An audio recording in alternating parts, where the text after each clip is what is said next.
Access Radio. Webster Tarpley here in Washington, D.C. Now, the abyss gaped on the afternoon of Thursday, September 18th, when the Putnam Money Market Fund busted the buck. And that's where you have these reports about the $500 billion fleeing the dollar and the dollar facing a catastrophic collapse on the afternoon of September 18th. That's when we had a meeting of Pelosi, Paulson, and Helicopter Ben, joined by Harry Reid, Dodd, Barney Frank, Shelby, Boehner, and others, all attempting to get the TARP, the bailout, going. Now, the result, the depression. You have this thing called the Baltic Dry Index, which is it's a measure of the demand for shipping. The Daily Mail of London, Thursday, September 24th, revealed the ghost fleet of the recession, or depression, I would say, anchored just east of Singapore. And they show you a picture of what looks like dozens, scores, hundreds of ships lying at anchor with no cargoes, no crews, no nothing, because maritime traffic, world trade, has collapsed. It's down 33% in dollar value, according to the WTO. The Daily Mail writes, the biggest and most secretive gathering of ships in maritime history lies at anchor east of Singapore. Never before photographed, it is bigger than the U.S. and British navies combined, but it has no crew, no cargo, and no destination. This is why your Christmas stocking may be rather empty this year. What this refers to, this is the key index, the most important overarching index of all the economic indicators you can get. It is these container ships tied together, anchored off the port of Singapore, southern Malaysia is the area. It's like those airliners parked in the desert there of Arizona, New Mexico.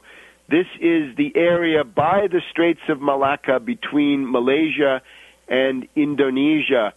A couple of years ago, those ships would have been steaming back and forth, but now 12% of the world's container ships are doing absolutely nothing. That is a world economic depression, and you're going to need New Deal measures to get out of it. The market won't help you. The market is just one of many ways to die. There's the Obama method, and there's the free market method. You can choose between the reactionaries of the free market and Obama of the fascist corporate state. So we're just hoping to get Phil Berg on the line from Philadelphia for our weekly update in terms of the legal actions against Obama. This is now a well-loved feature of the program. Let me just point in the meantime to the antics of Obama, of course, amounting to what has been often called appeasement. And, of course, it is appeasement. Obama is a coward. Obama is a weakling, but it's all by design. Because, again, the U.S. is not taking the point. The U.S., too bankrupt, too hated, too isolated, armies defeated and demoralized at the point of collapse, right? 120,000 in Iraq and supposedly now 40,000 more to reach 100,000 or so in Afghanistan. Where are those troops supposed to come from?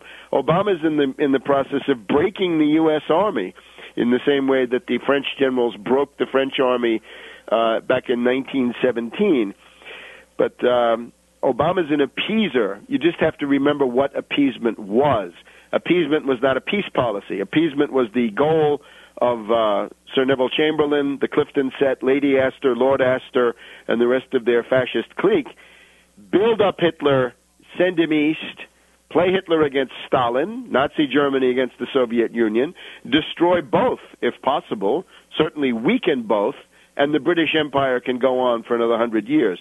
The Brzezinski plan is play Iran against Russia, Russia against Iran, Iran against China, China against Russia.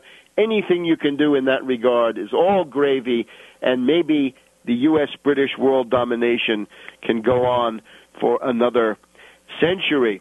And in the process, note, and this is now a very interesting confirmation, I told you repeatedly there will be no attack on Iran.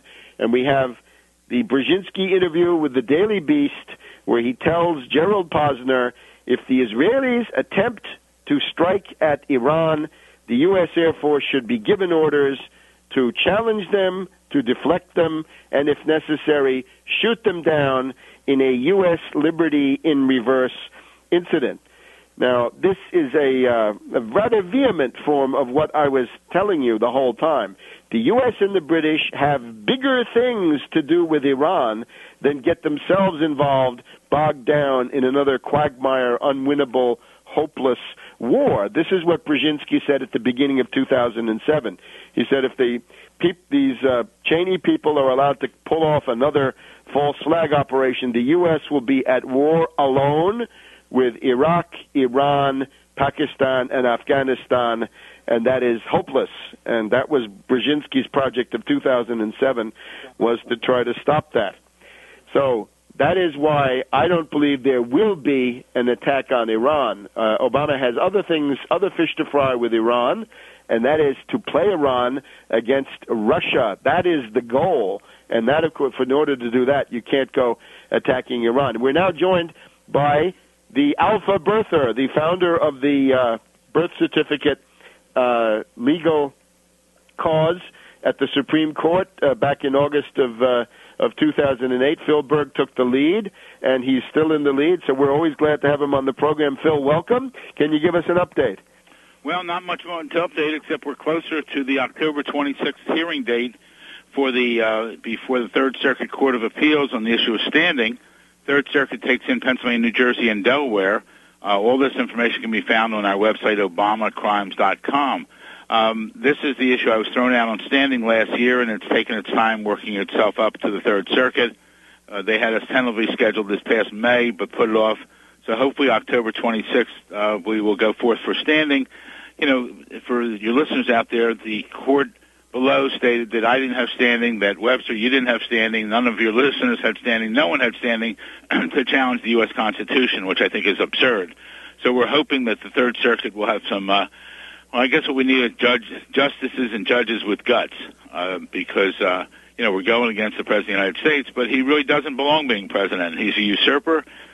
He has spent over $1.5 million. You don't spend that kind of money hiding everything unless you really have something to hide.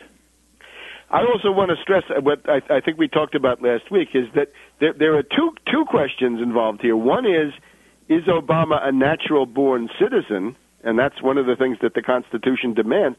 But there's also the question, is he 35 years of age? Because you've also got to be 35 years of age. And that has to be proven, too. And that, you know, that may not be evident, right? There's no prima facie case that he's 35 years old. That's right. I mean, we know nothing. All his records are sealed. You know, everyone's assuming he was born August 4th, 1961, because he said so on that fraudulent document he posted. But if other information on that thing's phony, you know, we have to see a certified copy of his vault birth certificate. And the additional thing is, I really believe his name is Barry Soturo. That's his adopted name in Indonesia. And if he hasn't legally changed his name since that time, then he's committed a fraud among the American public by putting his name down as Barack Hussein Obama.